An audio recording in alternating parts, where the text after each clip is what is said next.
এত জোরে চিমটি মারলাম, এবার উফ করলেন না কেন? সব সময় ব্যথা শরীরে লাগে না, কিছু ব্যথা মনে গিয়ে লাগে। আর মনে রক্ত নেই, তাই বোধ নেই। বাবা, আপনি তো কবিদের মতন কথা বলেন। সবাই কবি হয়েই জন্মায়, আস্তে আস্তে সময়ের সাথে সাথে মানুষ হয়, এরপরে হয় অমানুষ। ম্যাডাম, কোনো কথা না বলে সোজা আমাদের সাথে আসেন। যাও, এই যে আপনিও আসুন। আমি কেন আসবো? কেন আসবে? অবশ্যই যেতে হবে। অফিসার, আমি আপনাকে আর কতবার বলবো, আমি ওনাকে চিনি না, প্লিজ ওনাকে ছেড়ে দিন। অবশ্যই ছেড়ে দিব, কিন্তু তার আগে সত্যটা বলতেই হবে। আপনি চিন্তা করবেন না, আমি এখানে ঠিক থাকবো। আপনি জানতো আরে আপনি জানেন না, ওনারা যদি এখানে আপনাকে আটকায় তাহলে আপনি অনেক বড় প্রবলেমে পড়বেন। কি প্রবলেমে। জানতে পেরেছেন ছেলেটাকে জিজ্ঞেস করছিল। বাবা, তুমি আমার কথাটা শোনো, আমি সত্যি সত্যি জানি না উনি কে। ঠিক আছে, তাহলে ব্যাপারটার মধ্যে করে ছেড়ে দাও। তো চলো আমার সাথে।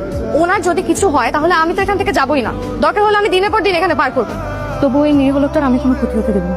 আর আমি তো ওনাকে কতবার বললাম, উনি আমার কথা বিশ্বাস করছে না, তাই ওনাকে যদি এখান থেকে না ছাড়া হয় আমি যাবো না। অবশ্যই, ঠিক আছে, ওর কাছ থেকে একটা মুস্তিকে রেখে ওকে কানিয়ে ছেড়ে দাও। চলো আমার সাথে।